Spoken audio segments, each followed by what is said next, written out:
That Zed Podcast. Zambian conversations worth having. We talk to Zambian movers and shakers, the change makers, the achievers. We also discuss interesting topics. Subscribe to our channel on YouTube, That Zed Podcast. Follow us on Facebook and Instagram. Listen to That Zed Podcast on Spotify, Apple Podcast, and Anchor. That Zed Podcast. Zambian conversations worth having. Hosted by K+. It's K+, baby. You know what would really be awkward is if, as an entertainment industry, none of us was creative, or let's just say that was the accepted norm, where artists go with their real names. Then I would have started this episode by introducing our artist today as Jackson Banda, but that would have just been so awkward, man. And imagine me going to DJ and calling myself DJ Kalenga Chamba too. That would be so weird, eh? Ladies and gentlemen, today on That Zed Podcast, we have an icon, a legend. He's an entrepreneur. He's a rapper. He's also a dancehall artist. Are you a dancehall artist or a rapper? I don't know where to fix you in, man. I am in between many places, bruh. Serious, I Ladies and gentlemen, make some noise for J Roxs.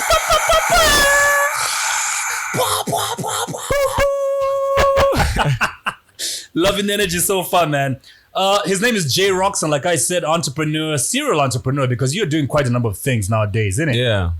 Yeah, we'll come to that. So he's into entrepreneurship, he's into music. Big album just came out in January, Enigma. We'll talk more about that later on. Plus, TV production, we'll talk about that later on. There's so much, man, that we're unpacking from this man today. J Roxs and the Bew. Dude, how you doing? I'm good, bro. How you doing? You never gain weight, like no matter what you eat. You came through with your coffee and stuff. Is it tea? Is it ginger tea? Ginger tea. And I was telling you about the word I discovered recently. Yeah. Ectomorph. Martin, I learned a new word last week, man. Ectomorph. People who, no matter what they eat, just never gain weight.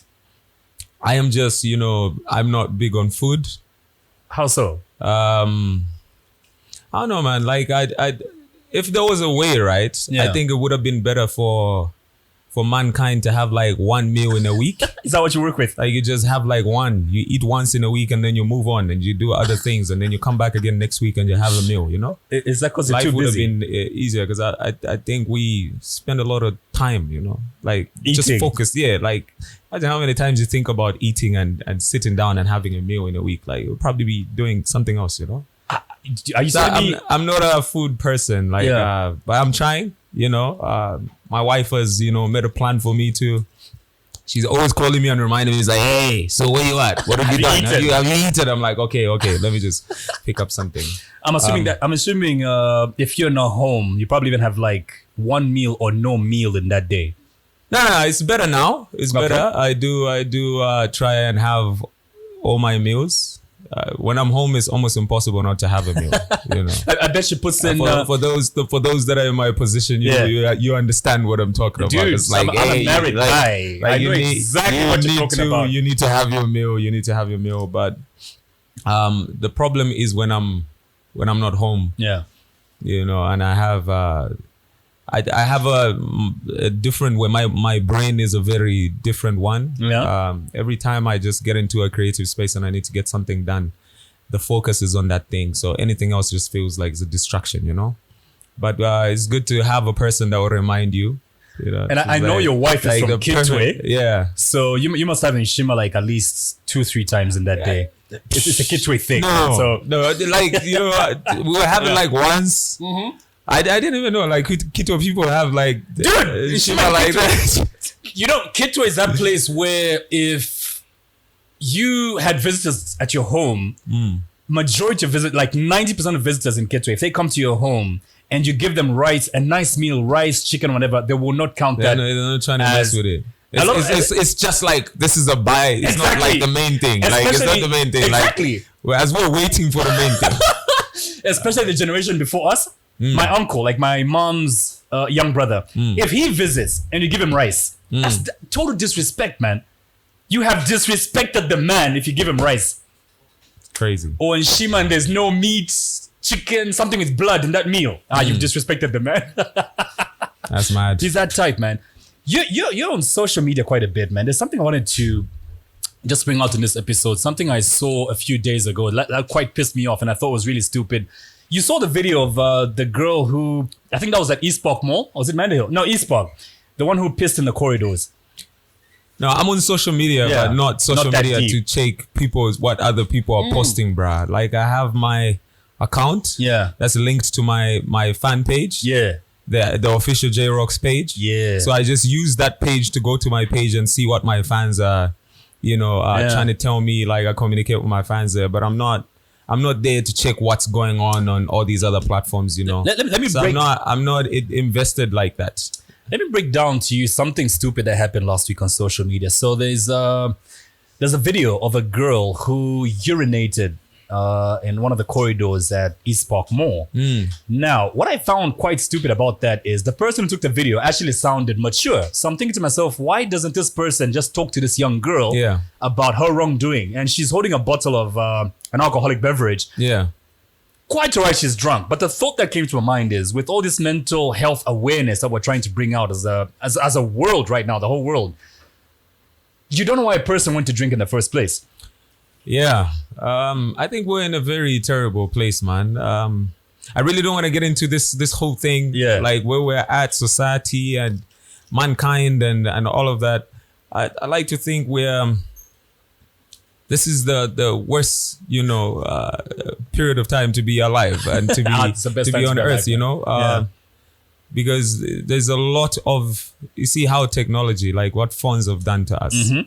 Like you want to capture everything. To you, what's important is I capture this moment and I post it so people can see. But that's the stupidity. But not looking at how can I help this person away from the phone. Exactly my point. That's the stupidity I'm talking about. When this lady takes a video of a young girl who urinates in the corridors at East Park Mall. It's almost the same as those people that will take pictures of someone that's dying that's in an accident. Exactly.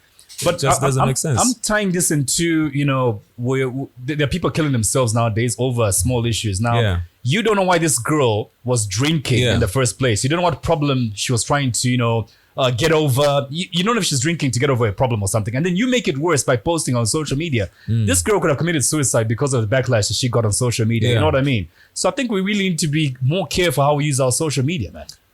Like I don't think it's a social media thing, man. I think Africans just need to go back to the Ubuntu way of living life. Exactly. That's true. We are very much disconnected to just the way we've been, before technology and everything. And it's a shame to be in a place where we're more individualistic than anything. We don't try and focus and look at the next person. You have like your neighbor. Nowadays, like we've got neighbors that we don't even see, bruh. Like you haven't seen your neighbor in 6 months. And it doesn't make sense because where we're coming from, our parents, bro. I remember the neighborhoods we grew up in. Like the community was like, you knew what everyone was going through, you know what I mean? So the fact that we're in this space where we just focus more on you focus more on yourself, and there's this narrative of me and my family. As long as we're good, as long as I'm okay, that's what matters. So that's what's it's a terrible place, man. It has to start there. Then we can start seeing the need to help people when they're in situations like that, Yeah, sure thing. Elson, welcome. That's good, man. We're just starting. Oh yeah? Nice of you to grace us with your presence. Well, my presence is a present. Jay, what's good, boss? How you doing, bro? My name is Elson. Good to meet you. Thank you. I've seen you on the other episodes. I think I've watched 1 or 2. Which one was your favorite? I don't know, man. I don't think I can pick anything because that would mean I probably have like a favorite person, That because then if I said that, I'd be like, so that's your favorite person. Nothing wrong with that, bro. Yeah, but it's just a very interesting initiative. Thanks a lot, bro. Yeah. We're just starting, though. We're just talking about the girl who pissed at the mall and the stupidity of the girl taking a video. Man. You were more upset about that than I was. Than anybody was. Because of the mental health issues you attached to that, I was livid, man. I mean, how many times do you see, you probably see this. You see a person, they've literally lost hope and they are aimlessly walking in a road hoping to be hit by a car. the last thing that you need is a pissed off motorist getting out of his car, yelling at him or beating him up. You know what I mean? But you don't know what drove that person to get there. So people drink and get sloshed for different reasons. I totally understand how messed up it was for those girls to piss in the mall. But I feel it is absolutely irresponsible for you now to switch on a camera and embarrass those people, because whatever drove them to drink, you have got no idea. So doing that could literally send that person over the edge. You know what I mean? It's a terrible world, bruh. There's so many wrong decisions that we make on a daily basis, you know? Yeah, true. So the same way the act is wrong, removing the phone and capturing a moment like that. Right. It's the same way we make mistakes too on a daily basis. Yeah, and true. We're just human. So at the end of we're the just day. humans. We're just hoping, you know, people can handle certain things better. Yeah. We as a people these really devices need to. that we have, cell phones, social media, shit, man, I feel like at times it has brought a lot more evil than good. Roxs, welcome once I again, think man. there's a good balance. It's got a good- I like to think there's some people that use the platform For good, yeah, for absolutely. good. Yeah. You know, only that negativity will forever overshadow positivity. You know what I mean? So the negative stuff reaches more people, but the good also, if you can change one person today with something on social media, Right. that one person on the ground will probably change more people. So I think there's good somewhere. Only And that we one just man can change the world. Yeah. Speaking of one man, can change what exactly? I was coming to that song, man. Speaking of one man, we're talking to Roxs today, man. If in researching, if there's one thing that I found quite interesting is how everybody describes you as, almost everybody I spoke to describes you as this tunnel vision guy. You're so focused and determined. Like even when growing up, you knew what you wanted out of life. And one person actually went ahead and said, J-Rock's the kind of guy who can have a boss. He had to be a boss, which is why he's doing what he's doing today, because he just can't take orders from other people. I actually do take orders. I got like bosses, man, on different productions Apart from your wife. Every person answers to someone, you know. Yeah, true. Especially in a business space. There's always like a higher power that you subscribe to for you to get certain projects done. Martin, just please take my phone. I think it's someone from State House or the president or something shut up. calling. Oh, shut up. Oh, you're married? You're married? Yeah. Yeah. On purpose? Yeah, so we're gonna get to that. So because I was saying something and he's really just, you know, put out. I think if you don't know that I'm married, then you're probably not using your social media right. Yeah, he's always there with his wife, man. All right. Yeah. Always there with his wife on social. And I like how you guys support each other, man. Like, she's in business as well. I've noticed of late she's been posting costumes that she's making for music videos and other events and whatnot. And I like how you're always posting what she does and she's always posting what you do. Is this what drove you guys together in the first place? Not really, you know. I think the first time I saw her, I was like, "This is an amazing person, right?" Yeah, I know what you mean. I knew we met in a creative space, and I knew she was creative, and I felt like, you know, it was only going to make sense for me to find myself with a person that's within that space, you know. Yeah. And it so happened that I was, you know, lucky we aligned, and we've had a very interesting relationship, right? When we started, I was busy trying to push and trying to find myself. She was also, you know, trying to push. She's done a lot of fashion shows, traveled quite a lot to showcase her stuff in different regions. We know Zambia never puts a light on her. They usually put a spotlight on people that go and steal designs from other people and post them and get them done. And those are the people that they award. But I think my wife has done amazing things. And when the time comes, you'll be able to see the work that she's done, because we're not doing this to show people that, oh, now we are doing this. Because I like to think when you write a good story, there always comes a time when it's going to be told the right way and it'll inspire people, right? So she's done quite a lot. And now we're in a space where we've managed to get both of us within one space and try and figure out ways of making sure that when one person gets somewhere, the other one should be a part of nice, man. Of the journey itself. Yeah. So we've aligned, and it's just one thing now. When I move, she moves. What do you think she liked about you the first time you guys met? I really don't know, man. I'm not in a position to talk for her. I mean, I'm sure she's mentioned something that she liked.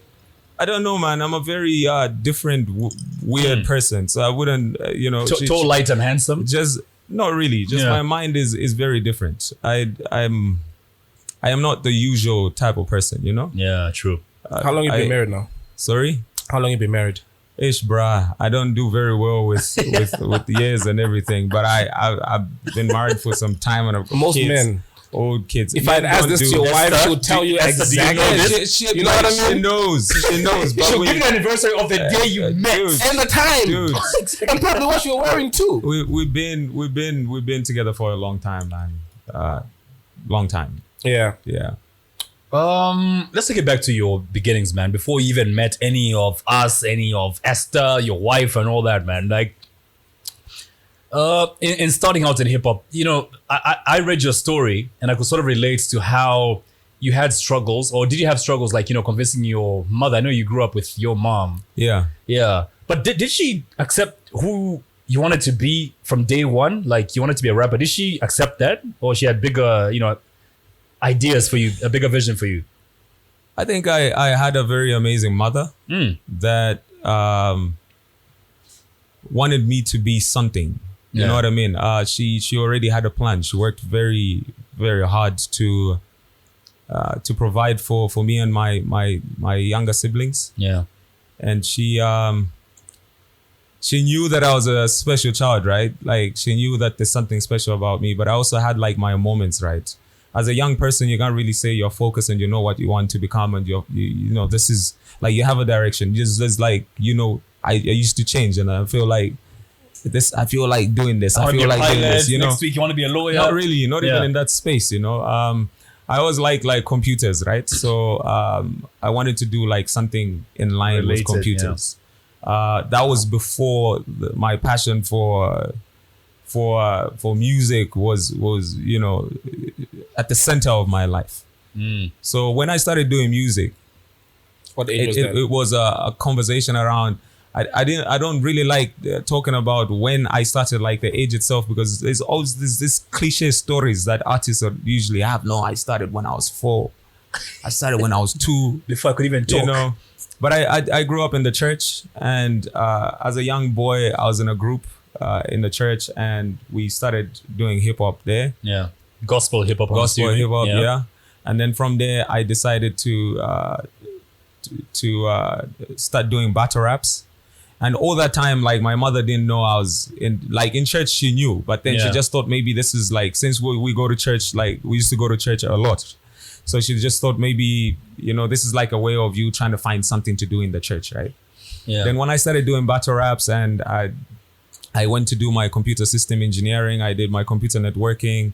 That's when I decided to say this academics thing, is not for me. It's not for me, Did you complete it though? So I did. He's better than I am. Good job. You're way better than this nigga right here. I did. So I completed and started working. I quit my job because I wanted to do music. So that's when the conversation around music, and because I come from a family where most of the males, like they've got degrees, they focus like that. Everyone has been to university, and there's this. So I was like one of those that was like, dude, all of us are aligned like this, and this thing you're doing is a little bit on the left, So it was a little bit difficult to convince my mother, but she was always a very understanding woman. And we had the conversation, and the conversation was around, if you're going to do this, I'm going to give you 6 months. And in the 6 months, you need to make sure it makes sense. I need to see that it's making sense. It's going to make sense, right? So I was like, cool. So I asked for a loan. She gave me a loan of 10 million kwacha at the time. Like a 10 pin now. Yeah, 10 pin at the time. Yeah. I managed to buy a C1 microphone. I got a 2-channel Behringer mixer. had like phantom power. I also got like a computer, right? And that's how I started teaching myself how to make instrumentals, mixing songs. And before the 6 months was up, I managed to record Chikali, and it was. Wait, when was this? Sorry, when was this? That was 2010. Yeah, I recorded. You did that on your own? Yes. That song was properly balanced and everything, man. You taught yourself all that. Yeah. I never had everything that I've managed to do today. I taught myself, self-taught things. I've never had someone to show me the ropes, you know. It's a lesson that my mother,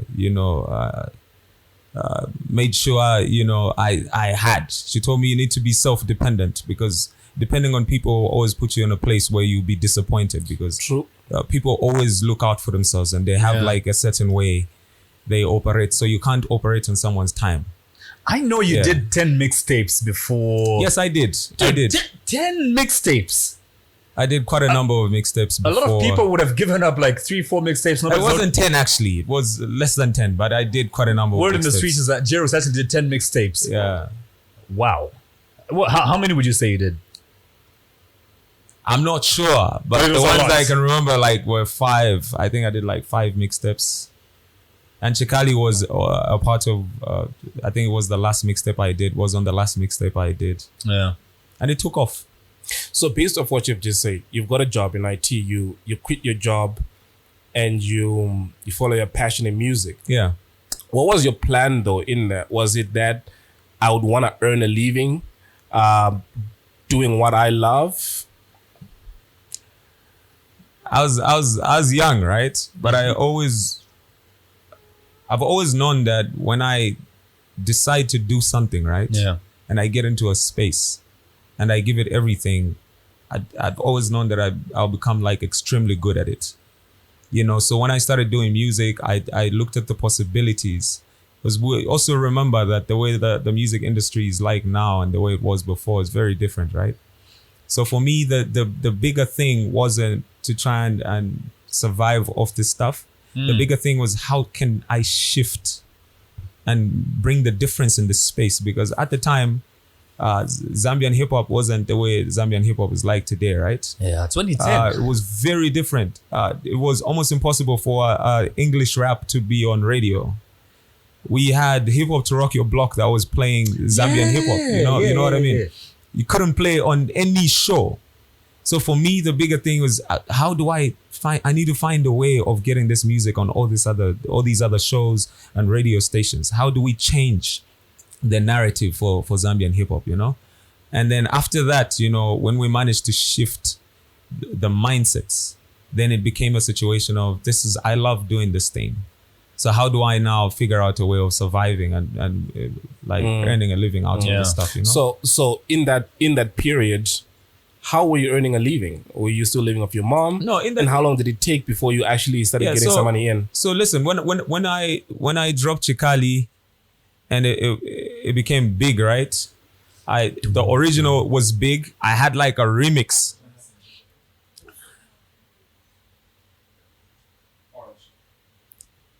So I dropped Chikali, and then I did a remix to Chikali, the Zone Farm one. Then I did the remix.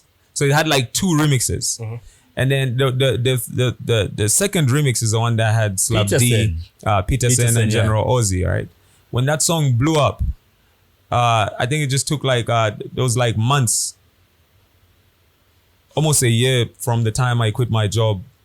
I started getting small amounts for shows, you know what I mean? Yeah. So I saw the money coming through, and we did that. Zone Farm started, blowing up. And the year after, we scooped the most awards at the Born and Bred Awards, and we started getting gigs, right? So when we started getting gigs, we started managing the amounts and trying to figure out ways of surviving. And that's how we started now picking up money and seeing the possibilities. So you could actually make money. We could actually pay for rent. We can do this. We can buy food from this. Yeah. And we started surviving from there. Can I take you back to the beginnings of Zone Fam? Because I know you guys didn't grow up together from childhood and all that. Yeah. Yeah. So there was you, J Roxs, there was Tim, there was Verbal. Yeah. Who am I forgetting now? Dope G. Yeah. How can I forget Dope G? Shit. Yeah. So how do you guys form the clique though? Yeah, so me and Dope used to be at the same school. The Better Raps, yeah, yes. we used to be at Kablonga Boys. Yeah. And we stayed in the same neighborhood, you know. So we battled at school. And from there we just noticed that we had a lot of similarities, you know. So that's how we started spending time together in the hood. That's in Avondale. And that's when the friendship started. So Dope started recording at the Hosters studio, which was Slam Dunk Records. Yeah. You know, and I liked the quality of the music at Slam Dunk Records. So I asked Dope if I could, you know, go and record from there.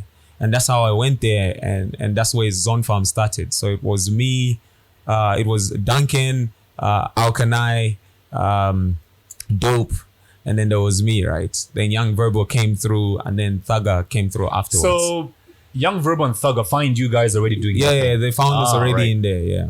So did Duncan put you guys together or what? Yeah, Duncan, because we used to record at Duncan's studio, you Freaking know? genius. And Duncan is the one that used to, you know, like on songs, he had like this, the Zone Family. Yeah. You know, that's where he started, Zone Family. Like, whoa, we like the sound of that. And we also like the way the music was coming together every time we recorded as a group, you know? And that's where everything started from. But word on the street is you actually produced most of the songs for Zone Fam though. Yeah, I mean, I've been a producer, also sound engineer for some time. It's only that it's not something that I've really pushed and positioned like that. Never wanted to be known as a sound engineer because I'm very particular when it comes to who I want to do sound engineering for. Or, you know, so I produced most of the Zone Farm album. I made the instrumentals. I did the mixing and the mastering of the business. Yeah. So yeah, With Shaka Zulu on him. Yeah. You guys drove the girls nuts with that song, man. Yeah. I produced Shaka Zulu on them. And I'm told you actually did this from your bed sitter. No. Shaka Zulu on them was done from 3 different studios. Yeah, Shaka Zulu on them was done from 3 different studios. Some of it was done from Equalize Media in Villa at the time, which was owned by Erase, the founder of Fortress. That's where I made the instrumental from, and we put the chorus there, and then we took it to So Good to get Salma to sing on it, and then I took it home to go and get it mixed, you know? In your bed sitter? Yeah, in my setup. Somehow the bed sitter is more prominent in the story than any other studio, man. Yeah, I think that was the beginning of the dream, you know. Yeah. My brother gave me a cottage, you know, and it was in that same cottage that Zone Farm was birthed, like the music, you know, Shaka Zulu on them, most of that recording, the recording of the first album and the first big songs was done in that room, you know. So it was a very special place. You guys drove the girls crazy. You drove the country wild with Shaka Zulu on them. But were you really making money though? You guys didn't look like you were making money. I'm not saying you were broke. I just felt like you were not making money. Honestly speaking, saying we didn't look like we were making money is a little bit strange. It's a little bit strange because a lot of artists and people that used to see us at the time, they used to think we're snobs and we were making a lot of money, you know, coming from comfortable places. He doesn't know what making money looks like. Yeah, so let me explain. Yeah. So I think for that period, we had to sacrifice quite a lot. I remember getting some of my you know, asking for money to contribute for music videos. Yeah, you know, just to get the quality done the right way. Mm-hmm. And when the time comes, I think the industry will be able to give respect to the people that made it possible when it comes to quality stuff, like quality of music videos. We started that. You know, at the time, Zambian music didn't have quality videos, and we pushed and we made that possible. Yeah. So we were not making money like that because the level that we wanted in terms of the quality of the sound and the quality of the videos needed more than what we were making from the gigs that we're having. So it had to take a lot of, you know, saving some money here, asking for some money from certain places, you know, to be able to just make sure we make a project work. Yeah. And then you guys started winning awards, man. Like, it got nuts. You know, these guys actually won. That was a Channel O award, yeah? Yeah. These guys actually won a Channel O award and were there on TV thinking, no, they won't make it. I'm actually told there were girls screaming at you saying you not win that award that night. I'm told as you were getting out of the bus or something. I really don't remember, bruh. I was in a trance. It was the second time we were nominated. And for me, it was just the first time we went there, we didn't win. Yeah. That was the second time we were nominated. And I didn't really care about winning anything on the day. What was important to me was the fact that I was there. We made sure we passed by McDonald's, right? And we got the big Coca-Colas. Yeah. And I huffed my drink and I put some whiskey in there and I'm like, I'm pulling up in there. I don't care if I'm rocked in a suit or anything. I'm going to pull up with the McDonald's. Yeah, you guys were in suits, right? Yeah. So we just went and I was having my whiskey. And if people did make noise and they were saying all of that stuff, I wasn't paying attention. Bro. Actually, I was just in a moment, man. I was trying to enjoy the fact that, God really, managed to push us that far, To even get nominated for an award. Yeah. It was actually Duncan from one of the stories I've had with him in the recent past where he mentioned, you guys went to the event on a bus or something? The Channel O Awards? You can't even remember. Was the whiskey that bad? Dude, I don't, I've got a different type of memory, right? There's certain moments I remember and certain things before. Duncan says, as you guys were coming out of the bus, there were girls screaming, "Oh, Zone Fam from Zambia, you guys have been nominated in the same category with big names. Yeah. There's no way in hell. You've got a snowball's chance in hell of winning this award." Yeah. You don't remember any of this? Nah. But you remember being announced. No. I remember the moment inside. Yeah. And I remember, it was very weird because they said Zone Fam and I was the one that I was in front, right? They said Zone Fam and I got up. But I didn't really let it digest, So it was like Zone Fam and I just got up. And then when I started walking, I was like, oh snap, happening. Oh snap. And I was in front. And if you watch the video, they gave me the mic before everyone else. I didn't prepare anything. I didn't know what to say. I was just like, so I have the mic. Did you? No, I didn't. I didn't expect us to win. Who were in the same category with? We had Wizkid, EME, that was Wizkid, Scales, and Banky W. They had that song, the baddest song. Yeah. We had Mikasa in the same category. Yeah. And we had some other big names, I didn't expect anything to turn out the way the event to turn out like that, but I also knew that we actually deserved, to be in that place and deserve to scoop the award. Do you know how Channel O determines a winner?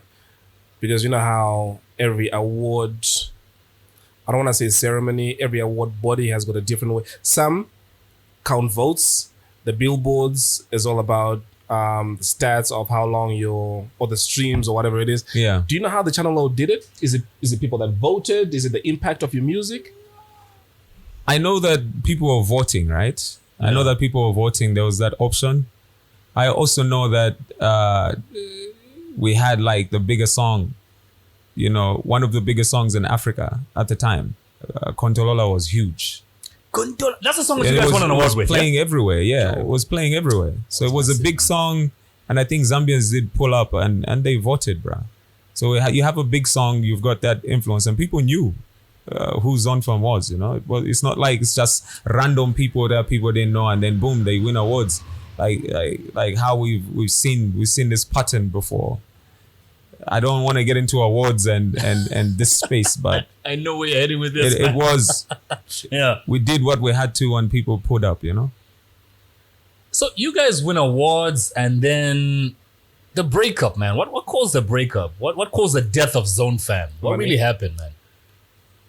I think you should get all the Zone Fam members here to discuss that. Because what's your version, man? Maybe just a summary of the breakup. The thing is, I don't like talking about this because it feels like it's a very odd record that I keep on singing, and it just feels like it's the same thing, Fast forward to today, Roxs is an artist that's doing amazing things, I like to focus more on the now because No, we all up have to it now. I mean, we all have like different. I like to think, you know, that the one thing I keep on going to when it comes to Zonfam is a lot of people make a lot of noise about Zonfam and they're like, oh no, Zonfam this, and it would be nice to have Zonfam come back and do all these things. And I hear you. But do you know that at the time that Zonfam decided to not stop recording a lot of songs, we had a big song with Pato Ranking and Ice Prince. You understand? And we released that song, and Get that song was Slow Mo. Where I played that already. Ice Prince and Pato Ranking. Yeah. Hot rappers, hot artists at the time. We dropped the song. Radio wasn't giving Zonfam any airplay. We have some other songs that we were released at the time that were not getting airplay. And today people are making noise saying, oh, Zonfam this. You see, that's where it gets confusing, because even if we decided to say we're going to still be around, it was going to be the same struggles that every artist goes through, right? A good example I'll give you is this. We went and won the Channel Award, right? And came back to Zambia only to come and lose the ZMAs. You understand what I'm trying to say? Yeah. So in a way, this place is like the equalizer.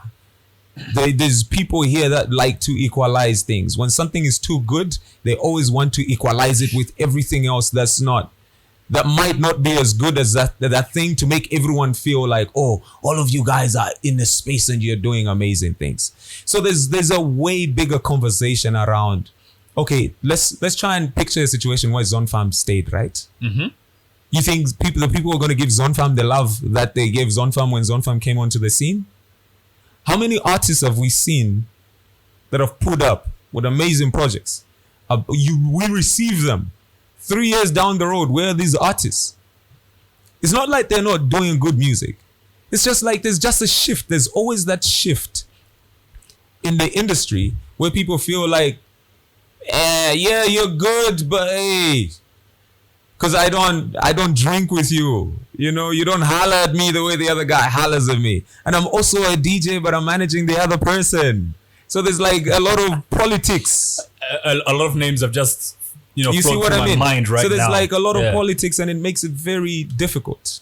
We were 4 young guys that were growing and becoming men, right? And it had to be a situation of, if we're going to do this, where is it going, right? You scoop the awards, you do everything, but do you think we're in a position where we're going to be elevated and we're going to grow and get bigger? The brand was becoming big. The corporates was still, finding it difficult to pump in money, like, because the Zambians that work for these corporations sometimes make it almost impossible for you to get anything. It was a crazy space. And for me, I don't like to say Zonfam died. I don't think so, because all the Zonfam artists are alive and they're pushing in their own space and they're all doing well. Yeah. So you can't say Zonfam died, because as long as we're still alive, Zonfam is still there. The only thing is the decision to make music together is a decision that has got a lot of conversations around to say, if we do it, and then what? But are you ever going to have like a reunion gig maybe one day? I would never get in the studio to record a song to impress someone because they want to relive 2011. Yeah. You understand? Because you want to relive 2013 because, oh my God, that moment was good. Life is about progressing, right? We move, we experience some things, we go and we experience newer things, That's how it works. If it ever happens that we find ourselves in a space where it's right, and we have to create a song or to get a project done, then maybe God will allow it to happen when the time comes. Do you guys still get along? Yeah. Okay. I'm good with the boys.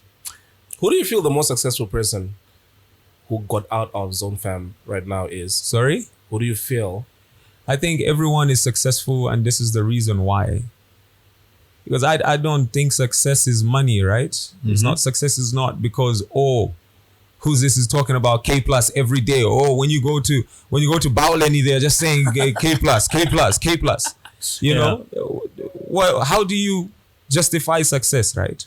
Well, it's subjective, right? If someone is in a space where they're in a good place with God, they're happy, their energies are aligned, they're way healthy in the way that they maneuver around, that's success to me, right? Mm-hmm. It's not money. So I know that all the Zone Farm guys are in a place where spiritually they are well. They're in a good place with God. They're in a good place with themselves. They're happy people that are moving and growing at the pace that they're supposed to. They're successful. Yeah. If people choose and they say success is this, then that's you. That's your definition of success. Don't it's very subjective. Don't attach it to someone. Very Back subjective. to a point that you just made about how you guys won the Channel Law Award. Yeah. You came back here and you got snapped. You know, there's that old saying that nobody is ever a prophet in their own land. So it's sad that the people that would appreciate you are actually out of the country at times. Or you'd get people that are from different countries being appreciated in Zambia. Yeah, and it's always been like that. Yeah. For me, I felt like, you can't really say we've never been appreciated down here. I've got so many people that subscribe to my music and I'm a fan. They support the works. Yeah, I do. And there's also so many people that just do not support the works. So it's a good balance. So You can't please everyone. We're not going to take away from those that support, right? We'll say those that support, we're grateful for the support, but we just need to try and create a good balance between the support we get here and the support that we're getting outside.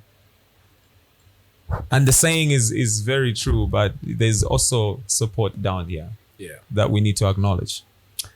You guys break up, you become solo artists, all of you are doing well as solo artists. I remember 2016, there's a song that really messed me up, Dope G, My Hair. That was a good song, man. But in that period, all of you guys had like all these individual songs. Yeah. And then fast forwards to, let's say, 2019, 2020.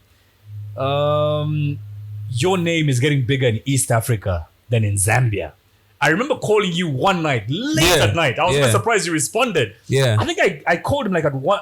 I know I sent you a video. Yeah. At 1 in the morning? At 1 in the morning. Those are booty call hours. What are you doing calling another man at 1 in the morning? You know why? I was trying to prove a point to him. I was in Tanzania. Okay? Right. And the DJ drops a J-Rock song. And the crowd goes nuts. Ape shit. Yeah. And I've been telling J-Roxs at that point, that was like 2019, 2020, I had been telling J-Roxs for the longest time, like, dude, I think focus more on your international gigs and Zambian gigs if Zambians are not appreciating you. And I sent this video of people going down to his songs in Tanzania. Remember that? Yeah, I remember. Do you feel maybe you get more appreciation outside than you do in your own country? Just the point that I just made, Yeah, I mean, I do have supporters, man. I launched my ska album, I think, the year before last year, and it was the last day of the year, bruh, and people pulled up. It was raining, and we managed to pack up the Papa Joe's, and it was amazing.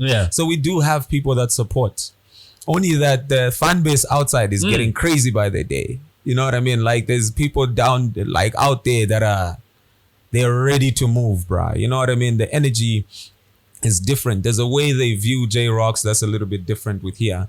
And I think sometimes it's got everything to do with value, right? As Zambian artists, we've been around and we've just devalued ourselves a little bit to make it a little bit difficult for people to value you. And that's what we're doing now, to try and add value and minimize and avoid random gigs at random places so that people can, try and see the need to put money when it comes to your works. It's different with outsiders, right? It's like every time we have Zambians that subscribe to someone else's music from out of the country, there's a way they view this person because they've never seen the person.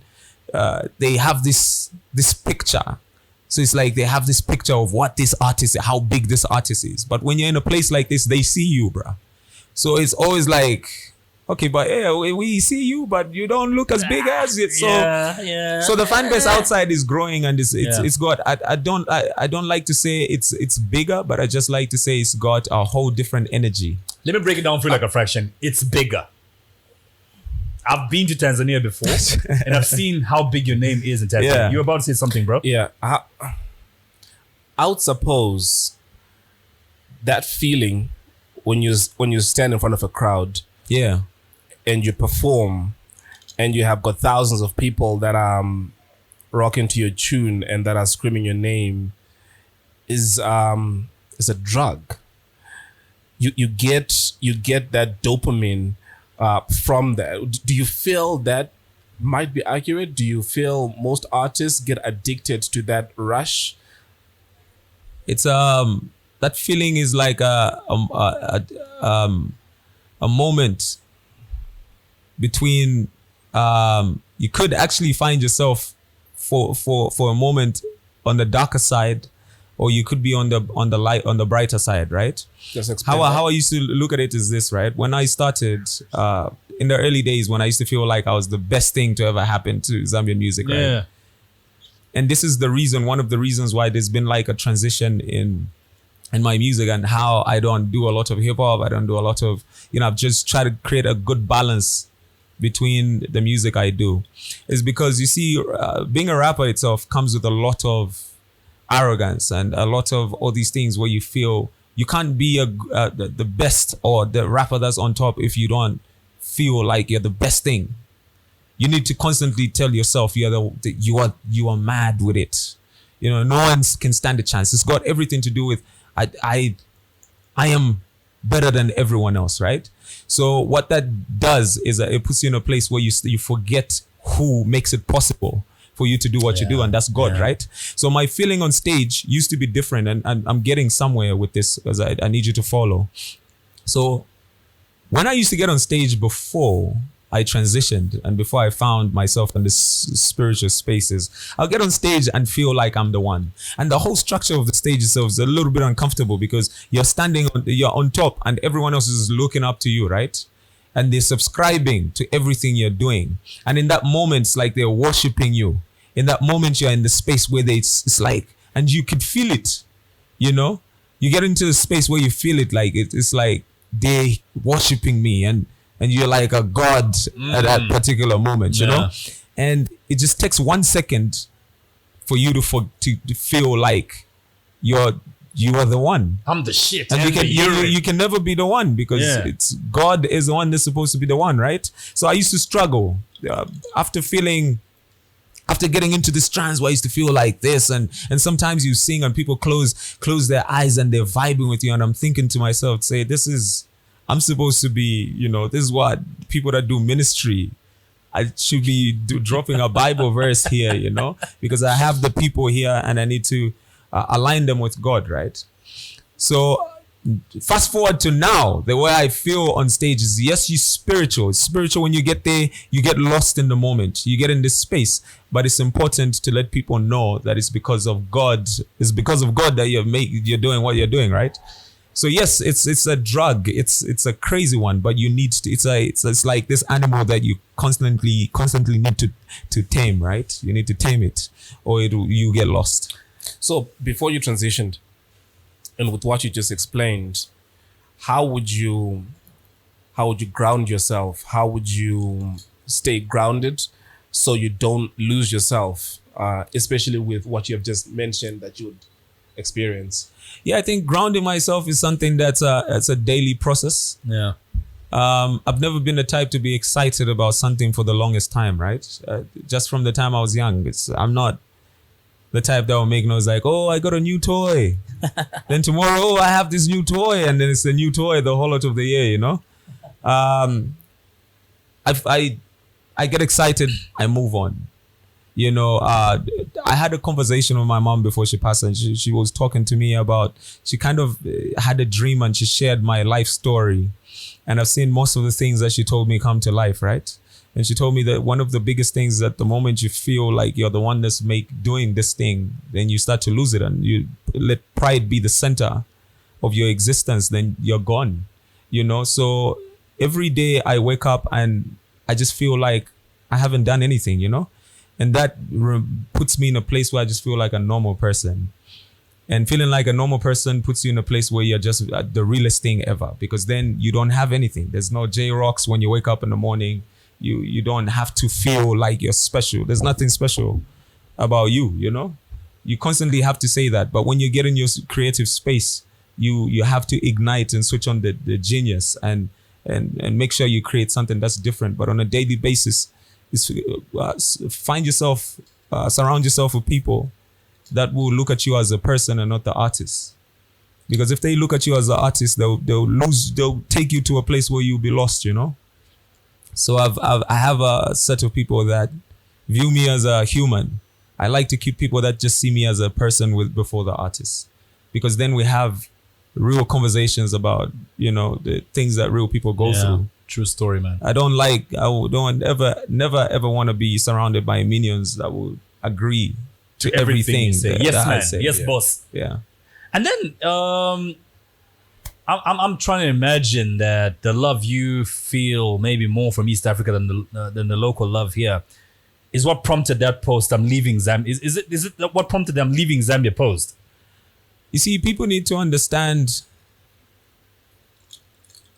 that I never ever do anything without thinking and knowing what the different outcomes, right? I like to analyze things before I get things done. I'm always like doing math. Every move I'm is always sitting down and Yeah. reading and calculating and always and I knew what I wanted to get from the conversation. I knew what the type of conversation I wanted to spark, right? I also felt a bit of frustration, but I didn't want the frustration to just not just go without me getting something out of the frustration itself. You get what I mean? Yeah. I've invested so much into my work, and this is my work. I don't expect anyone to invest anything in my work, right? But the thing is, I never get in the studio to record a song for myself. Gone are the days when I used to record songs, trying to make myself feel good. I do music for the people. So because you do the music for the people, you expect certain things, right? The fans are not a problem. What used to be the problem is that the medium that was in between me and the fans, right? How do I get to the fans? I became too dependent on the middle people, the middle systems that are supposed to get my music to the fans, right? I don't want to get into naming these things, but I'm sure you do get it. Like as an artist, when you record a song, there's places you need to take the music so that it's positioned so that people can consume, right? So there's like radio stations. So you get a song, you put it on radio, your fans hear about the song, and then they look for it and then they share it, right? So as an artist, I think I was in a place where I just felt like there's certain people that are almost like freedom fighters in the music space, right? Yeah. People that have pushed to make it possible for us to have, in a group of 3 now, it's like there's 2 artists. You get what I mean? Yeah. Back in the day, you have like 20 people and there's no artists. I've seen fans become artists and grow and have fan bases, People that used to be my fans are now artists, and now they look at me and they're like, oh yeah, we're on the same level. I'm like, but I did ignite your candle. Like Kanye West and Jay-Z. You know what I mean? Yeah. It's normal for them to grow and become big and everything, but it just felt like it was more of a push. At some point, I used to call radio stations and say, is there a problem? Because I would expect radio stations to at least give my fans, play the song so that my fans can just listen and decide. Yeah. So now it became a situation where even playing the song was a problem. Why do you think that was? I don't know. So you see, and you see the thing that's there is a lot of people have got like this picture. There's a way they view Jay that's very far from who I am, right? And it's because I'm never found with anyone. So you just can't, don't know who you're going to get, right? They say I've got attitude. They say I'm very arrogant. They say I'm this. But if that's what you think I am, then it's sad. I can't change it. Welcome to that Zed Podcast, man. Where perceptions are changed every week. You get what I'm trying to say. So never ever. My mother never brought me up to align and become something that someone else thinks I am, right? So do you think the radio stations were not playing your music because they think you... I honestly feel, and I'm going to speak for quite a number of brilliant artists that have been able to do amazing things, right? It's about damn time. Yeah. We have artists. We have artists that have made it possible for us to be here today. Mm-hmm. If Exile releases a song today, why is Exile's song not playing on every radio station? Why can't you allow the fans to listen and decide if they want to keep it playing there? You understand? We have people now, because like I said, there's a lot of DJs that are managing artists. Some people are good DJs that are managing artists, and they're also pushing for other artists and new artists, right? But I like to think artists like Exile, Danny, Peterson, all these big artists have done so much. They deserve the time on radio without calling anyone. As long as they distribute and they give the music to the radio station, the radio station should play. You understand? They shouldn't be calling people to say, oh, can you play the song? Let them play. Let the fans decide if they're going to keep it on radio or not. Because maybe the DJs on radio feel, I don't know about wow. Yeah, but I think they've done their time and this is it, man. But no, it shouldn't be like that. You should also always remember the work that this person has done for you to even be on radio, to do what you're doing. They've contributed. They've pushed for you to also should an artist receive respect? Should an artist get respect because they've been in the game for so long? What if they're releasing trash? No, I'm not saying it's on Danny. No. I'm just saying. No, listen. Yeah. If the song doesn't make sense, let the fans decide. Let the fans decide. But then again, why do you need radio? If your song is hard, there are so many streaming platforms that people will still gain access to your music. But listen, since we're still having the conversation around why the post, right? And it took us to this place where I'm talking about radio. Yeah. And after that post, after the post itself, and after things moved, it's been 2 years now since me and the team decided to say we need to find a way to get to the fans without depending on middle people. You understand? I.e. radio. And the reason why we're having this conversation is because there's artists out there that still feel like only when it's played on radio, then it will grow and become big, right? There's still people that look at life like that. But now there's social media. There's different ways you can do things. There's a way you can send your music to the fans, and your fans now take it to radio and they say, why do you not have this song? I was about to say the same thing. So you see, there's also those possibilities. But another reason why I put up the post itself is because I released a song with Rayvani, right? Yeah. And at the time the song with Rayvani dropped, I felt like it didn't have the traction that it needed to have. Marco Polo? You understand? Weekend. Oh, sorry, Weekend. Weekend. So what did I decide to do? I was like, I need to drive traffic around this thing. Yeah. But also drive a conversation around. Also to start changing and getting my fans into that mindset where they need to support the album, right? So every time you bring conversations around, okay, we need to have this conversation, support, right? People always position and they feel like we need to pull up and show. I don't do shows every day for me to be able to see the impact on the ground. I know my music has done amazing things, right? But it was amazing to see what from that post, what the energy from the post ended up doing for the album itself, and ended up, my fans really pulled up and they've appeared. And they're saying, this is where we're at. You get what I mean? Genius. This is where we're at, which is I felt like, I still feel like that post needed to happen. Genius. Because if it didn't, then it was going to be a whole different conversation. That's genius, man. So I don't want to digress. But you are digressing. No, it's still in line with what you say. So I want to bring you back to a point where you said you are now in a space where you don't make music for yourself, but you make music for your fans. This is my first interaction with you. Yeah. And you're an extremely witty and intelligent person. And it is possible that you could be an artist whose words would fly over the average person's head, right? I'm a huge Jay-Z fan. Yeah. When he says something, it has got double, triple entendre or meaning.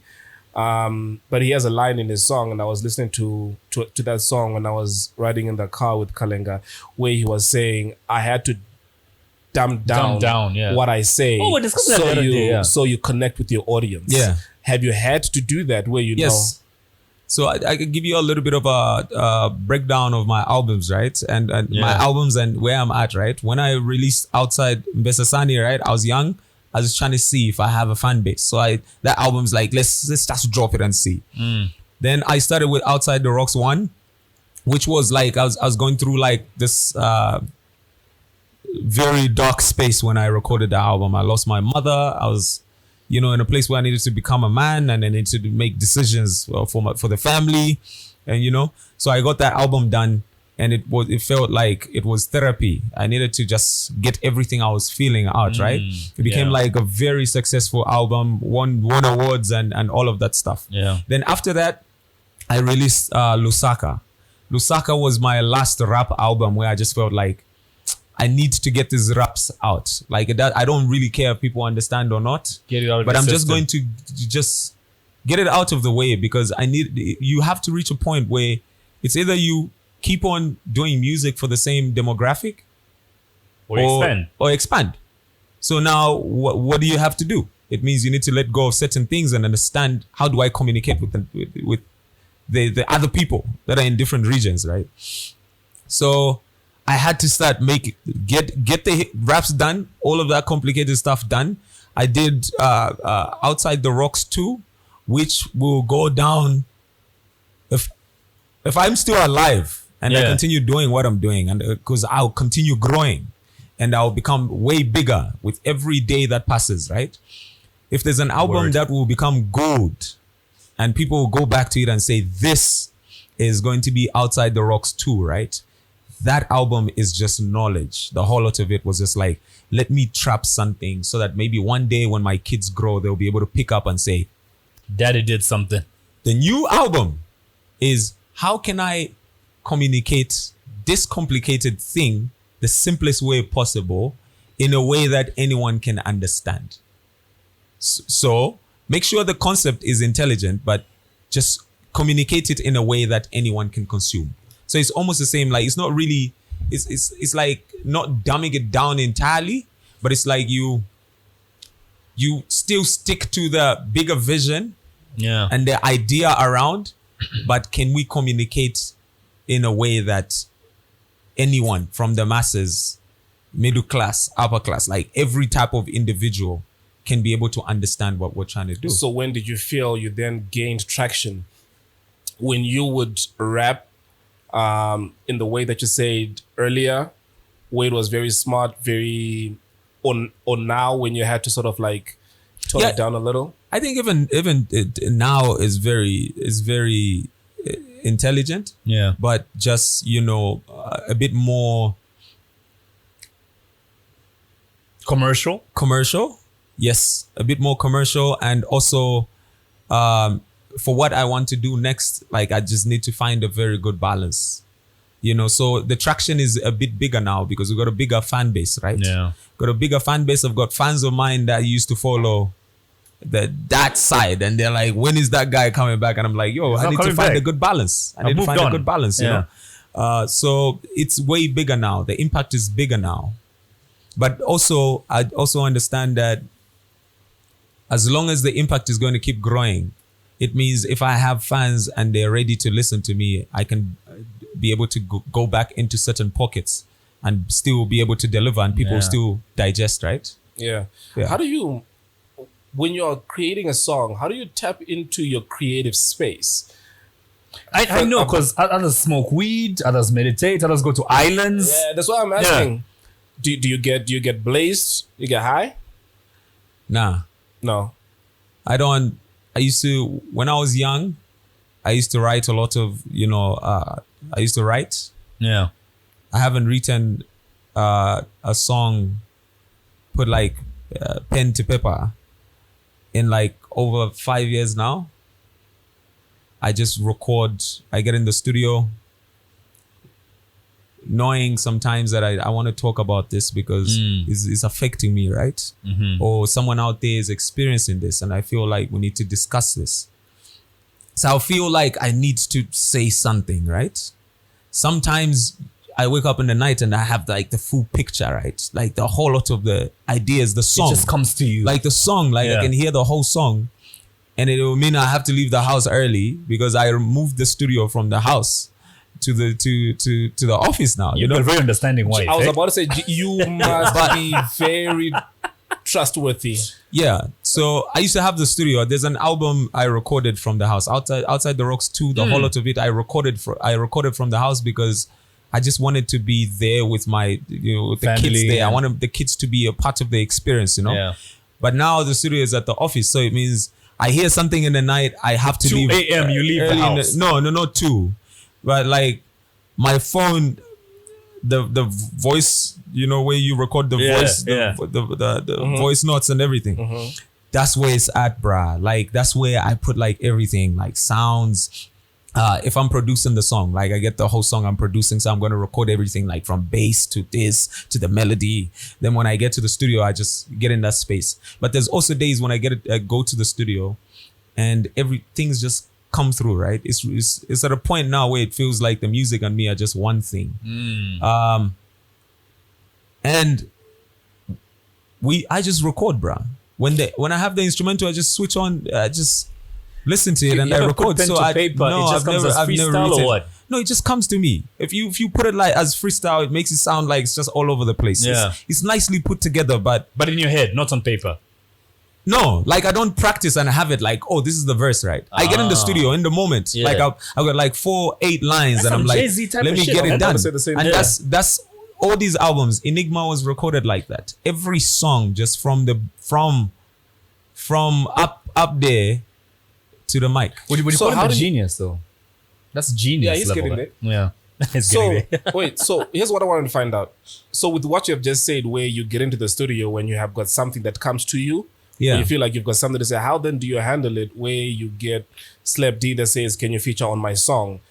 You don't have, that hasn't come to you yet. So he gives you the concept of the song, what they're talking about, the beat. And it's giving you 3 days. Yeah, bruh, I'm able to record 4 songs, 5 songs in a day. Yeah, but if it doesn't come to you, if it doesn't come to you, what happens then? As long as there's music, bruh, It'll always come- comes it'll to come. me. That's Alright. that's where it's at. Like as long as I'm in a studio, it doesn't matter where you put me. Damn.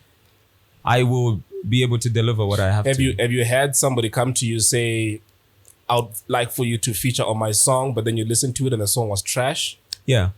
And did you do it still? No. And did you tell them that I'm not doing it because Yeah, the song is I trash? told them this is not me, bruh. I'm not able to do it.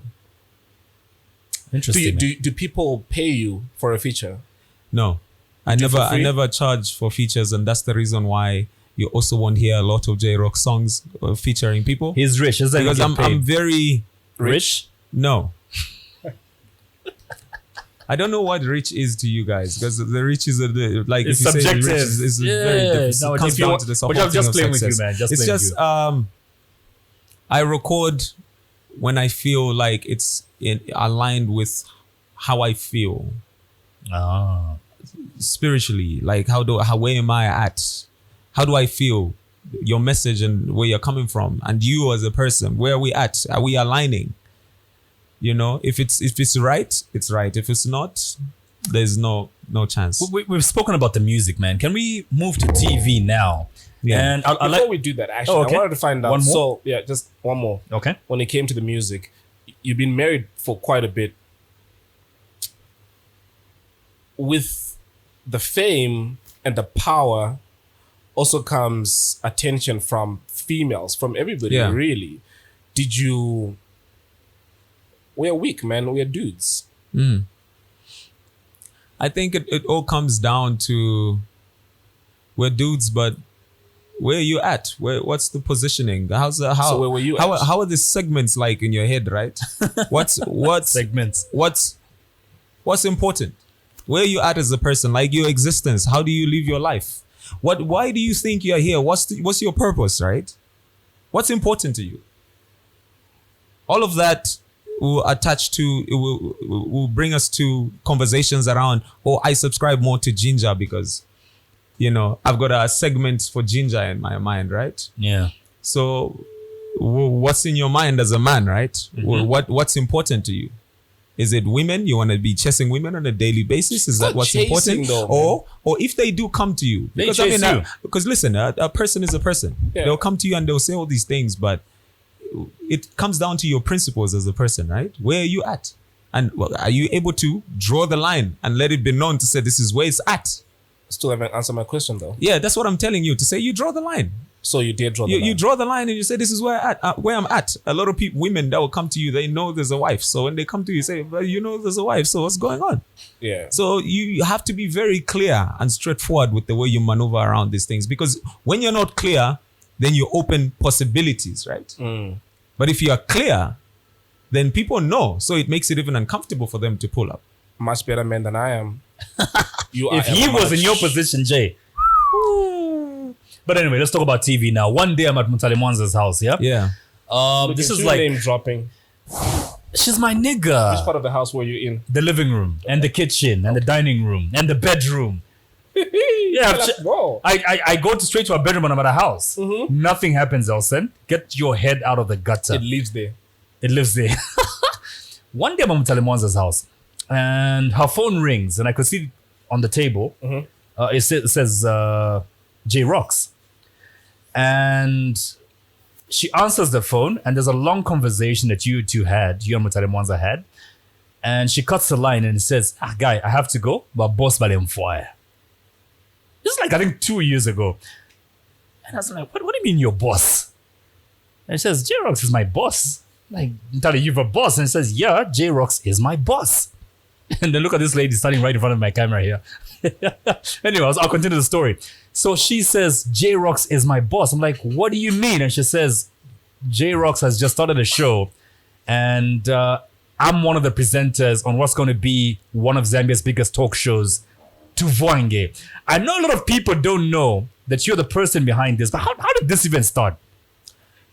I've never wanted, I didn't want anyone to know this side. Yeah. But now everybody does, man. Just yeah, like it's happened, and that's the reason why I kept like my government name on that, you know. Jackson Bank. Yeah, like government names, everything, everything, you know. You see the thing with the way I view my creativity, right? Yeah, it's conversation around. Yes, you can do music. I'm able to trap like how I feel and into 3 songs, and that's going to be there forever, right? And I just feel like music won't let you express yourself fully. So it had to be a decision around how do I expand this vision and try and figure out ways of telling the story away from just voice, attaching voice or adding voice to an instrumental and just keeping it there. So I always wanted to do something bigger than that. And that's how I found myself, you know, trying to see how we could get like a motion picture and voice into a space, like get all some of these ideas that I have that I can put on a song and to put them in a different way, like a different format. So I came up with me and Dawn, actually, my wife, we sat down and we're thinking we need to do a show. Dawn is still. Yeah, we need to do a show for our daughter, right? Holly. We're like, no, because I've got like this interesting relationship with her, and we're like, I need to do a show called My Father and I, and we're just shooting me and her, and we're doing all of these things. And then she was like, oh, that's a good idea. We could actually expand it. And I've always, felt like in Africa, like the African tradition does not allow certain conversations between a father and a child, right? It's like you can never question your father and ask why your father was that brutal when you were young, you know? Yeah. So that's how we decided to start creating the idea for the show. And we decided to try and say, let's try and pitch the show and see if it's going to work. And that's how the journey started. And from there... TV. Yeah, for TV. Oh, My Father and I was your first idea. Yes, that was my first idea. Great, I did My Father and I did Outside the Roxs 2 documentary on my life. Yeah. I did Lusaka Hustle. I did Tuvwange season 1, 2, 3. Now in 4. I've done Mungoma season 1, season 2. You get what I mean? So you and Coin quite literally dominate Zambezi magic, eh? No, I can't really say dominate. I just do the projects that I have to do, bruh. We have so many other producers that are doing amazing stuff. I'm just one of the producers that produces content for them. Yeah, true story. So that's how the TV side started, and yeah, it's been amazing. And then you've got heavyweights on Tuvwange. Heavyweights, I'll talk about Mutale Mwanza, Natasha Vandermars, Esther Chungu, Zambia's sweetheart. I don't know. I've had except for Esther, I've spoken to most of them, all of them, except for Esther, are like friends. You know, we talk on the phone, we talk on a meet, and none of them seems to have any ego issues. But they're big names, though. How do you manage the big names in your shows? And part two to the question is, how did you choose that this would be the right trio? Yeah. Quadruple, actually. Yeah. Sorry. How do I manage the names? And how did you choose them to start with? I like to think they're all professionals. I think I'll start with managing the names. They know what they're doing. They're very, principled. They very much unlike. They know they're very professional. We rarely have. I can push back on that. There was a time that Ntale was attacking. What's her name? Esther. That didn't seem too professional. We're attacking on the show. Mm-hmm. Yeah, I think for that we're going to start. I think we should have a moment to discuss the creative positioning of content to get people to watch the show, right? Yeah. So was that? So you can't really say professional because you don't know our list of where it's at when I'm talking about profession, right? Yeah. I'm talking about someone pulling up and knowing their job, doing the job the way they're supposed to. Creative content is a different conversation. So you can't say that wasn't professional because it's part of the creative process. So it was scripted? You understand? No, it's not scripted, but it's part of the creative process around the conversation that we want to send out there. When you watch the full episode and you watch promos, there's a huge difference, right? It's like right now we're shooting, right? And I say, oh, I can't stand you, right? I say this now and I continue and I say other things. Like I say, oh yeah, so I went to this place and this. And then I come and say, I could actually, punch you right now. And then you say, I can't stand you now. I'll punch you right now. Boom. And the promo is out and people like Roxs is going at K+. But then there's so many spaces in between. You're not getting the full context. Yeah, so it's not the full context, right? So they're very professional. They know what they want in life. They very focused. So I don't have to, find myself managing, things like, oh no, but why are you behaving in a certain way? They're very much on point when you get into the workspace, right? And then picking them is not a conversation around, it's not just me, because I produce content for Zambezi Magic. So there's processes within and conversations within how can we be able to have the right people sitting on the platform itself. It's not like I am, the one that's with the final say, but there's a lot of conversations around, who should work for the show. On the supply chain.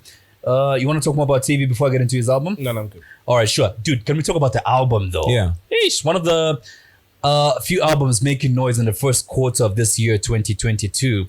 And your latest album is entitled Enigma. And last I checked, Enigma means a person or thing that is mysterious or difficult to understand. Now, I'm trying to understand what's so enigmatic about this album, or what's so enigmatic about you on this album? Do you think like I'm the type of person that someone will easily understand? Okay. That's the reason why I got so many people thinking all these weird things. Some people just have a difficult time to have a conversation. I'm just not interested in having certain conversations with people. And they need to respect the fact that that's where it's at. So there's a lot of versions of Jay that a lot of people have created, right? They've created different versions of Jay. And sometimes I go into places and they tell me a different version and I'm like, woo. Like, I didn't even know I operate like that. But, it's good to know. Yeah. So I like to think there's been this mystery around who this guy is. And I wanted to try and find a way with the 21 songs. Let's try and find a way to get people maybe to get a picture that they can look at and say, maybe, just maybe, this is who he is, right? Yeah. So that's how I decided to put this album together and position it. I think when you listen to it, you'll be able to hear me talk about certain topics that we've never had. We have food. We've never had on other albums, Yeah. Topics that are close to me. I'm very vulnerable on some songs. And I felt like it's only right for me to share with the people where it's at, right? Like when you listen to Chainsmoker, like I'm talking about the processes, like where I'm at, you know, the journey itself on a daily basis. We discuss issues of addiction that a lot of people, fight with, and they'll never position them. They'll never express themselves or share with anyone. We discuss different conversations around, relationships, right? Not the I love you songs that some people do for the rest of their careers, but try and find a way of showing a different side to love itself. Because I think there's always like this positioning of every time someone's talking about love, it's like, you're the sweetest thing. Love is not always the sweetest thing, Yeah, true. Love sometimes is very difficult. Most of the time it's very difficult. And we need to find ways of talking about love from that difficult side, but also letting it be known that this is love. It's difficult. Sometimes you get tired. Sometimes it's not the same, but it's about balancing the scale, right? You balance the scale. When you're in a marriage or when you're in a love situation, it's about balancing. Sometimes it's heavier on the other side and the other one is on top. So you have to figure out a way of bringing it to level it there. So I discuss different things on this album. And I like to think this has to be one of the biggest projects to come out of like a body of work. Because I think mostly our artists here, we never pay attention to the body of work that to make sure that it sounds like an album, Is love what's difficult, or is it a relationship? Because I feel like love is pure. Love wants what it wants. But it's a relationship that's difficult to manage, and that's why people complicate their lives when it comes to that. I don't think love knows what it wants, because I think a lot of people don't understand. I don't think we also know what love is, right? Unless if you can tell me you know what love is, and if you're going to tell me love is loving the next person and being there for the next person, then I from think a scientific point of view, then I think all of us are lost, because I think as long as you are alive, you are going to learn and try and understand what love is. And when you die, then maybe we can try and figure out one day. I want to know what love is. I think it's difficult. What's difficult is also not understanding and knowing what love is and being in a relationship. So love is difficult and the relationship is difficult too. And the reason why I'm saying love is difficult is because we don't understand what love is. I know and you because can we don't, show me. Please never do that again. I want to know what love is. You understand what I'm trying to say? True. Yeah. So, because if you don't know what love is, how are you going to be able to be in a relationship and be able to give it to someone? I don't know what's complicated about it. I don't know. Maybe Have you ever been in love? Yeah, of course, man. Twice. Wow. Why am I shocked though? Absolutely. I don't know. I feel like we just complicate. It's something which is pure. It's something which is. I feel like humans, we just complicate things because it doesn't fit our narrative. But I hear what you're saying though. Yeah, when you say complicate, what do you mean? Because the thing for me is this, right? Firstly, you don't choose who you love. You don't choose who you love? No, you don't. Do you agree with that? I sense a debate coming. I don't agree with that. Why? Because I can justify why I said that. You know the reason why I say you don't choose who you love? Is because you always choose where you're going to find yourself. Like you position yourself, say, I'm going to go to that place, right? So you make the decision. So meaning by you making the decision to enter that room and finding someone that you love, at the end of the day, it means you made the decision to go to the place. So you chose to get in the room, but you did not choose the person who you're going to fall in love with. You can choose to date a person. You can choose to get to know a person. But what comes out of that, you've got no control over it. Because love is as a result of the person that you are getting to know. But you do have control over decisions, right? Say again? You have control over the decisions that you're making when you're in the relationship, which could actually position you to feel like you're in love. Not really. See, here's the thing. You meet some. Go ahead. So let's have this conversation, right?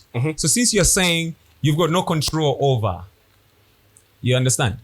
I like to think you've got control over the decisions. You position. You say, I am going to deliberately do this for this to, So because you make the decisions, it means there's a lot of choices that are made. Correct. Do you also feel that it is possible for you to fall in love with a person that you do not want to fall in love with? I don't believe in that. Do you? You don't believe it is possible for you to fall in love with someone Fall you in don't love want? with someone you don't want to fall in love with. Correct. I don't believe. You know that I'm falling, but I can't for various reasons. Maybe if you put it like, if you're going to speak for yourself and you say you fall in love, you do fall in love with someone that you didn't want to fall in love with. Correct. That's you. But I don't think for me How, it's how like did that even happen in the first place? Falling in love with somebody you didn't want to fall in love with. Various, see, again, It just happened. Like they started bringing out traits that you seem to like as you go. various reasons. You No, hang because around if that- it's someone you don't want to love, then why are you even finding some time to be with them? What Again- are you doing spending time with them? again, when you say because find time, you make it sound deliberate. No, but that's the thing. Because you can't tell me you just bump into someone every day randomly and you spend a lot of No, time but with again, them. it's not as doesn't- simple as that. You, see, again, you are a person that goes to a TV studio. Yeah. You don't have control over who goes to that TV studio or not, right? So you might be in the same space with somebody every single day. You might end up conversating with the person. And so who you then choose to speak to, you do not know what the end result is. Yeah, but when you're going to the studio, right? You're not going to look for love. Are you going to the studio to work? Because That's the thing. if I'm going there to work, bruh, everything else is just, I'm just focused on work. That's where Yeah. it's at. That's what I'm saying. As individuals, we're different. Because if I get into a work environment, I've worked with hundreds of people, you know, our company Upfront has employed hundreds and hundreds of people on different projects. And when I get into that space, just work, bruh. I'm just looking at everyone and saying, this is a team. We need to get things done. Never have I ever sat down in my space of work and I'm thinking, I'm like, yo, this could be love, or it looks interesting to become. So that's what I'm saying. It has to be you as an individual. Where you at? I don't think it's as black and white as you put it. Sorry? I don't think it's as black and white as you put it, especially when it comes to Yeah, but I like to think, if you're going to say you, for me, the thing is that I do agree with certain things you said, but I don't agree with you saying you can fall in love with someone that you don't want to fall in love with. it happens every single time. Nah. Maybe I'm in your sorry, I space. have to side with J-Rox on this one. How In do you your fall in love space. with someone you don't want to fall in I love will with? tell you this. So many times I've heard of a person say, I fell in love with this person, but I can't date them because they're married. It's bad that I feel what I feel, but I feel it anyway. Oh, if you put it in that context, Do you yeah. get what I mean? It changes everything. You don't Yes. want to feel. You don't want to But feel what you feel. Yes. but you do. Yes. If you put it like that, then it makes sense. But it also means the person that's saying that also directed energy towards that. Then Okay, you don't have to direct- I knew I am going to like you, but that's No, what- see, no. That's the thing is you don't have to deliberately. No, go but there. it is what it is. I like you, and is that's why what I'm it sending is. you messages, and I'm aligning with you, and I like you, and now I'm in love, and now you're married. You understand? So it's like decisions. But then Yeah. again, I'm the only single one here, so there's a lot that I need to learn about love. Clearly, Okay, moving on. J-Rox, you've performed all around the country, and sorry to take you back in time, man, on this one. There's a famous story about you in you're having a gig, launching this album. I don't know by the time we release this episode if the album would have been launched or not. You perform, and is there a promoter handling this gig for you? Nah, my You're doing- I've got a team, and my the company. Yeah. Upfront Films is the one that's pushing Upfront Films, Headphone Music. Yeah. The guys that work for Upfront and Headphone are the ones that are on the ground pushing. We want to make sure we have total control over this. Are you doing this because of past experiences with promoters? I know you've had experiences in Kitwe before. Jerobo's, Kitwe, some farm. Can I refresh your memory? Which one? I had so many weird shows. In Kitwe. There's one where I think a promoter refused to pay you after the gig. It's always been like that with. Everybody has a Jerobo story. It's always been like that with Zambian promoters, man. Like you agree, and it's always a hassle for you to get your last payment. Yeah, but on this particular gig, it was at some farm in Kitwe. You fumed, man.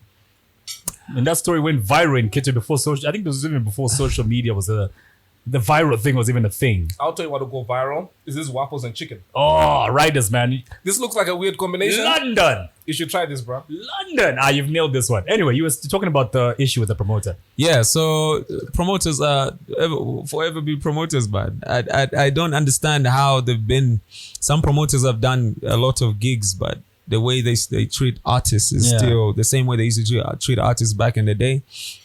That's one of the reasons why we don't even do shows anymore. You know, because we struggle. It has to be like a very organized event, right? Yeah. For us to be, if we're going to be a part of, because I just feel like I've had my fair share of like so many weird experiences, bro, of waiting for someone to pay me because I need to go and all of that stuff. You know what I mean? So we've had those experiences. Nothing crazy from kid to age. Nah. I'm trying to position me. I'm trying to position you.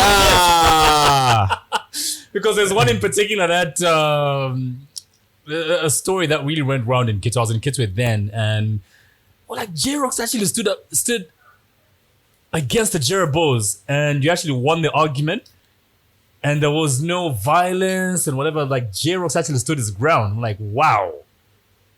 There was that wow moment all over Kitwe. Like J-Rox actually stood his ground against the Jerabos. So we can move to the next one. You know, we don't want to start opening up situations here, and then now we're like, oh my god. But you see, I think for me, I've always just been a type of person that would tell you how I feel. Yeah. Without caring about the outcome, right? It's sometimes dangerous. But you just need to, I think sometimes people just want to know how you feel. Yeah. Zambians have got this thing where they like to hold back and not express themselves and then go into a room and start saying a lot of nonsense when you could actually just have the conversation with someone, get it done and move on, you know? So speaking of your music, you almost signed a deal with a Nigerian label. Did you? So so much words on the streets about you almost signing.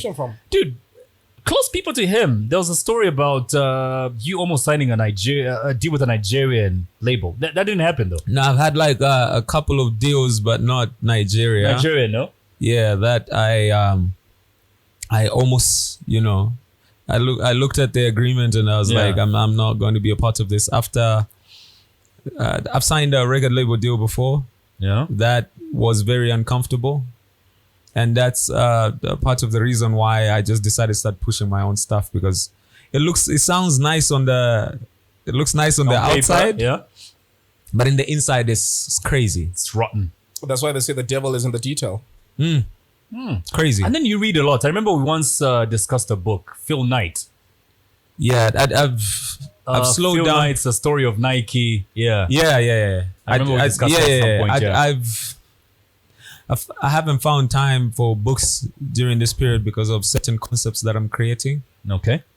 It's made it a little bit difficult for me to get much done. And I'm in the studio most of the time too, working on some different stuff. But when I get a chance, I pick up a book and I read.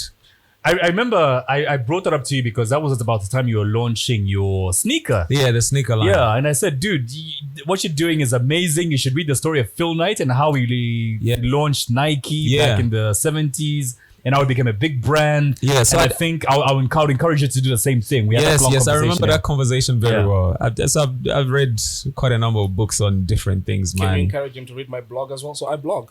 Yeah, he blogs as well. Okay. Enough bullshit, but he does blog. Yeah. No, I'm just joking. Enough intelligent stuff. Is that an intelligent guy? Don't. I could tell. Don't judge him by his stupidity today. He is an intelligent guy. Or do I seem that dumb today? I'm just joking, man. No, I'm not kidding you. Anyway, J-Rox.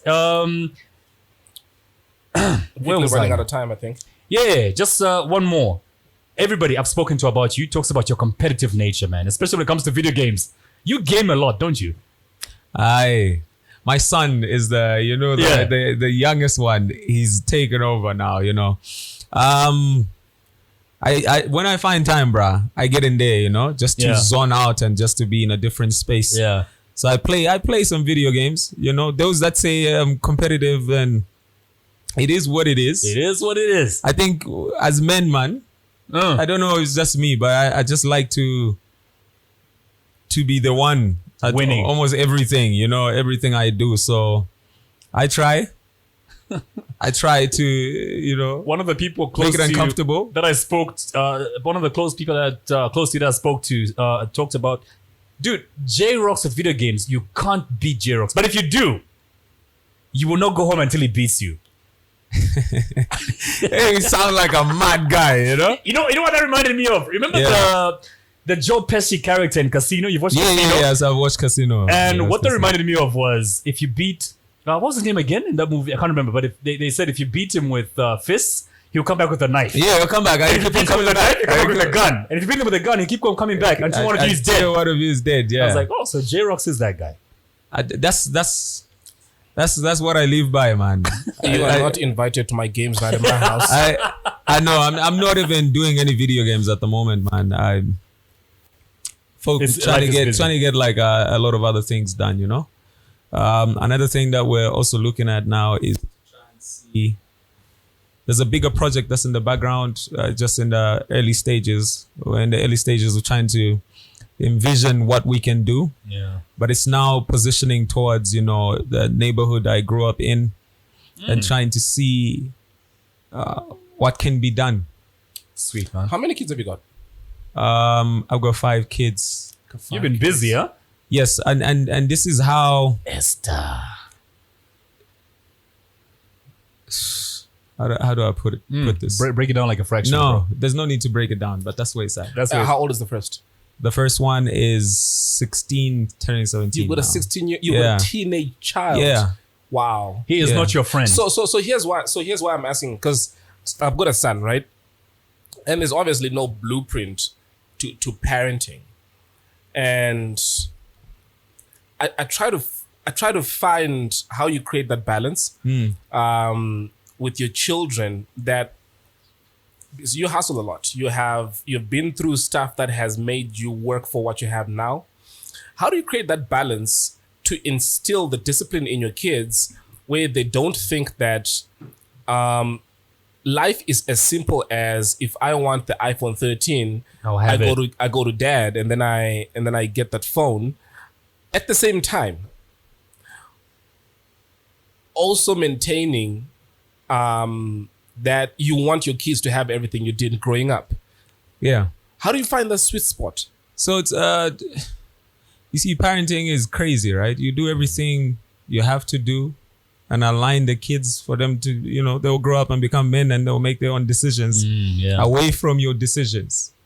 You get what I mean? But the one thing that I'm planning to do now is try and figure out a way of making sure there's like the firstborn, right? Yeah. That's a whole different conversation as compared to everyone else. Is it a boy? Yeah. It's a whole different conversation because it's you go to the left, everyone goes to the left. That's where it's at, so we have very interesting conversations around, listen, I'm trying to work and build this thing, right? For you.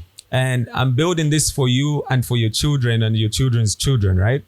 So it means you being the first one, you really need to have a part of me. Yeah. You understand? And it's not the African way of doing things. Say, oh, listen, so, because African parents, like, you could choose.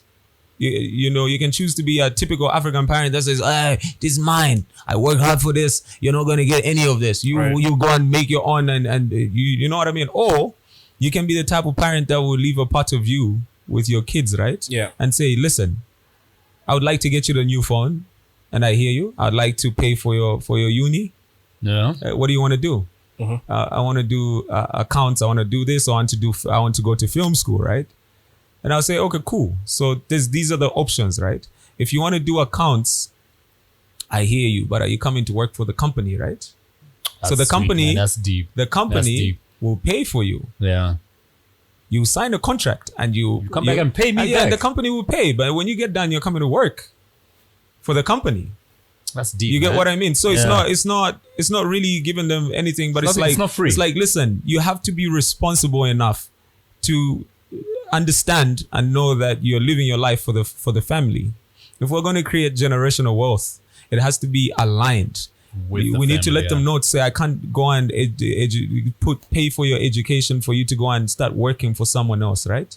I'm going to pay for your education so you come and work for the company business and grow it. This guy's Italian rather than knowing, man. You understand what I'm trying to say? Yeah. So that's where it's at. So even with my son, like, is writing his grade 12 this year, and we already have the conversation. Say, listen, when you get done, this is where it's at. The contract is here.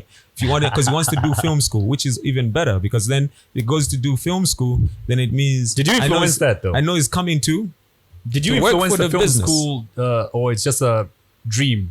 of no, his? no, like he wanted to do other things. There's been so And many cameras in the house. I gave him the option, but now it's like he's really aligned, you know, and this is what he wants to do, and I don't have a problem with that. Yes. So you're 35, right? I'm 33. 33. 30. Za? How old are we now? Another Christopher Katongo moment, We're man. 34. I turned 34. I was 33. I 34. Yeah. So you must have had your son when you were 17? Yeah. About that. Yeah. So you are essentially in that moment, which is the anxiety that I have now. Well, I had my son 5 years ago. You're trying to teach a whole human something which you're still learning. You know what I mean? Trust me, bro. Like learning. You see, the thing for me is I think I've experienced enough for me to be able to tell someone of that age Yeah. what it is. It is what it is. You get what I mean? And Yeah. I'm not also a type of parent that I don't subscribe to society the way other people subscribe to society. Even the whole system itself, the education system and everything, the way I view it and the conversations I have with my kids is very different. It's not like, hey, if you don't do this, you die. But it's like go out there and go out there and be so good at this academic stuff so that you can understand. So that when you move away from the system, you can have more knowledge and understand how they work. You're educated. So that you can be able to fight them. Yeah. And be in a position where when you stand, they'll be able to know, say, that's a man that's standing there. Yeah. Yeah, I know. He's giving me time that we need to go. But a couple of things that you brought up that I just need to sort of wrap my head around, where you have the conversation like you had with your oldest child. And you say, okay, so if you want to go to uni, I hope I'm not going to miscoach you. Fine, I'll pay you, go to uni. But when you're done, you need to come back and work. Come work for the business. Yeah. Yeah. But then again, he didn't choose to be born, right? So I feel there's certain things. So I'll give you an example. My dad bought me my first car. Yeah. All right. Rich kids. Loved the car. Yeah. Amazing. And when I got my first job, that's the only thing he made me pay him back for. Every last cent. He kept the The receipt for the car? yeah. Yeah. And he said, your education, everything, That's your right. you didn't ask to be born, so I have to pay for it. But anything else, you don't deserve a car. That's luxury. So Yeah. Honestly speaking, this whole thing of coming into the universe is a whole different conversation, because even our parents didn't want to be born. Our parents didn't want to be born. And their parents didn't want to be born. Nobody came here saying, I want to go. So that conversation is a no-no. We're not supposed to have it. The fact that you're here now and we need to discuss, we are here, so we need to align. that Yeah. I, as You understand? your father, So that's where the conversation, because let me explain to you the bigger conversation, right? The reason why he needs to go and get this done and start working for the business is also for his kids, right? Because everything that we're doing is, it goes into a trust, right? So if it goes into the trust, then it means the trust itself is there to take care of his kids until a certain stage. Yeah. So if he doesn't align and he doesn't get this done, it means his kids won't have the quality of life that he's had, right? So that's the structure. So it's not a conversation around, oh, we can do this. I'm not saying you're going to be a slave. I'm just saying there's a smarter way we can live our lives to avoid a situation where at a point where you don't have a job and you're not able to take care of your kids, you're going to have this thing that you're building now, that you're going to align with now, that will be able to sort out that pressure, so that the only thing you need to do is to add on top of what we've already created. When you speak of the business, that's your vision. Yeah. You started because of yourself, right? So if your child wants to go in a totally different direction, where he wants to, watch soccer balls, for example, for a living. So this is how it works, right? And these are the options. And I think a person should be given options, right? So if you say you want to go and I want to work for this big corporation. Right. I'm not going to say you can't go, right? There's choices. Yeah. But I'm just going to say you want to work for that corporation. I hear you. So this is how it's going to work. Then it means instead of you going to uni next year, you're still going to come and work for the business to save your money for college. You understand? Then you go and pay for that, so you can go and work for that business. I will create an environment that will pay you at the end of the month, but also teach you that where you're going to go and work, this is how it's like. Mm-hmm. But you're not going to just have me spend money and say, oh, go and do whatever. But we need to have tough conversations because society is tough. It is